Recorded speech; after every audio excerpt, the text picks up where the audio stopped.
bipartisan votes on these issues that relate to what happened in Turkey vis-a-vis Syria. In our For the People agenda, we said we were going to do first lower healthcare costs by lowering the cost of prescription drugs, and that is what we are doing with H.R. 3, now named the Elijah E. Cummings Lower Drug Costs Now legislation. We invite our Republican colleagues who keep saying they want to do something to join us to do that. And when we pass it, we urge Senator McConnell to stop saying all we're doing is impeaching when we sent him scores of very important bills, hundreds of pieces of legislation, which he, as the Grim Reaper, has refused to act upon. We are moving with the U.S.-Mexico-Canada trade agreement, making progress every day. I'm optimistic that we are still on a path to yes, and that we will come to conclusion soon on that. And then again, building the infrastructure of America and the rest, we're hoping for strong bipartisanship in that regard. So we are legislating, and yes, we are investigating. And today we move further down the path in our inquiry by putting forth our procedures, which are very transparent and open, and frankly, more transparent, more open, giving more privileges to the president and his argument than were given in the past. So the argument that they're making on the floor is not real. This is a sad day. It's a sad day because nobody comes to Congress to impeach a president of the United States. No one. We come here to do the work, make the future better for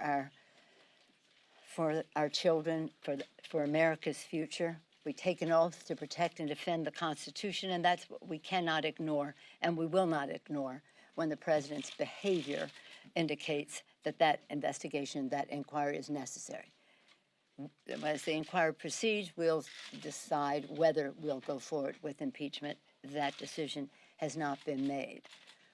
But here we are, again, our founders, September 17th, 1787, they came forth with a constitution, the genius of which was a separation of powers, 3 co-equal branches of government, balance of power. And when Benjamin Franklin came out, they said, Mr. Franklin, what do we have, a monarchy or a republic? And they said, a republic if we can keep it.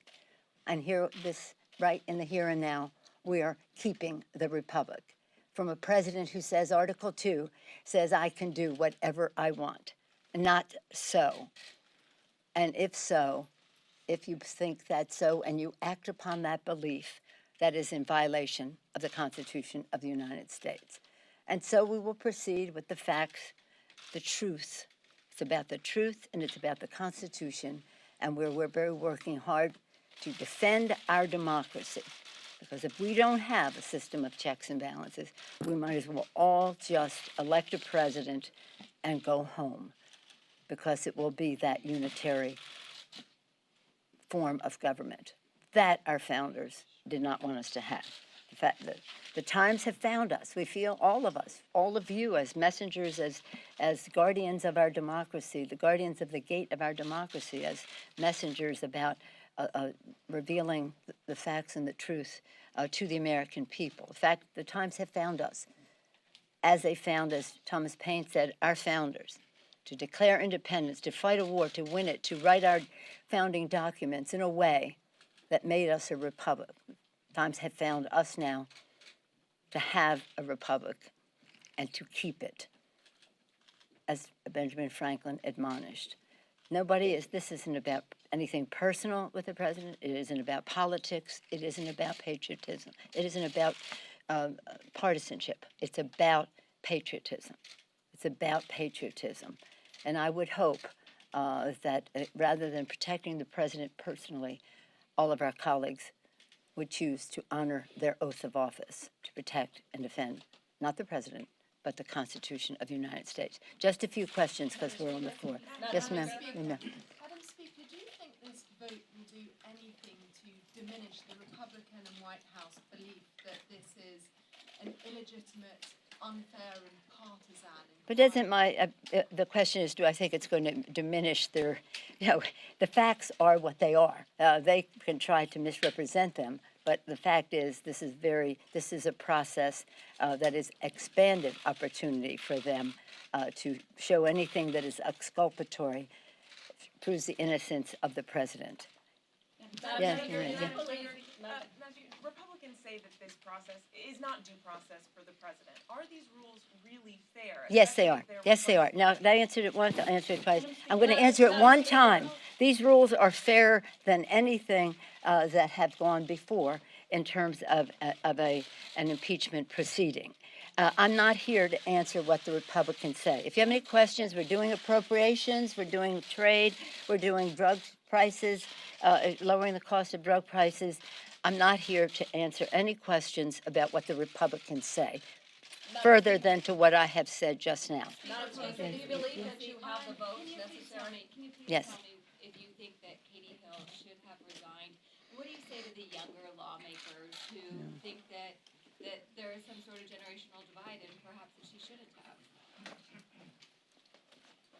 Katie Hill's decision to resign is her decision to resign. She's an absolutely outstanding young public servant. Very smart, strategic, patriotic, loves our country, respected by her colleagues in the Congress for the work that she does here. She made her decision and her timing, and I respect that. I do say to my own children, grandchildren, especially grandchildren, you know, some of these, I don't know what you would call them, appearances on social media can come back to haunt you if they are taken out of context and that. But I do think that we have to be careful. This is something that I think could spring from this that could be a benefit. Regardless of any errors in judgment that anyone may have made, it's shameful that she's been exposed to public humiliation by way of cyber exploitation. And I caution everyone that they too may be subjected to that. So to be careful. Countless women across America have been subjected to this type of harassment and abuse, which is a profound violation of those women's rights, or any men too, and human dignity. So this is something that we have to. I thank you for your question. It is bigger than one person. It's about how people have presented themselves over time, and again, exploitation by others who get the information and we don't know how. Well, that's just not right. And actually, there's a legal question involved in it as well. So I'm sad that she's in. Yes, sir. This is it. On the trade agreement, and how does impeachment So. affect both in terms of the clock and the political need to show kitchen table achievement? No, they have nothing to do with each other. The timing on the U.S. The question was, how does that relate to impeachment? The U.S. Mexico-Canada trade agreement is about what is contained in that agreement. Its timing is when we come to a conclusion as to agreement there, and it has nothing to do with the timing on impeachment. Absolutely nothing. In the House of Representatives, that's all I can speak for. We are reasonably close. I will say this. This is probably the most optimistic thing I will say about this. If we can come to terms that I think we're close to doing, this will be a template for future trade agreements. And not only be good of itself, but a good pattern for how we can proceed. So we have an opportunity to do it right. We're not there yet, but we understand the road the last, shall we say, mile that we have to go. So I'm optimistic. I'm going to have to go to the floor then. Excuse me? What about the clock? What about the clock? Well, you've got a possible Senate trial next year. It's going to be difficult for them to process. Well, I can't answer for the Senate. We'll just do our bill when we're ready, and we can't do it any sooner than when we have the agreement that this trade agreement is really helpful to the lives of America's working families. And you don't help America's working families by pauperizing people in Mexico. The lower their wages are, the more companies will go. I had someone come in my office yesterday to say that 38, the machinists were 30, excuse me, I'll just be conservative, 35 factories have closed in the last 2 years, many of them going out of the country, many of them going out of the country. So if we lift the standards up for everyone, we have a better shot of having a better deal for America's working families, and that's why we're there. We're there for America's working families. I voted for NAFTA. I had my disappointments about it. I didn't want this to just be NAFTA plus a little bit.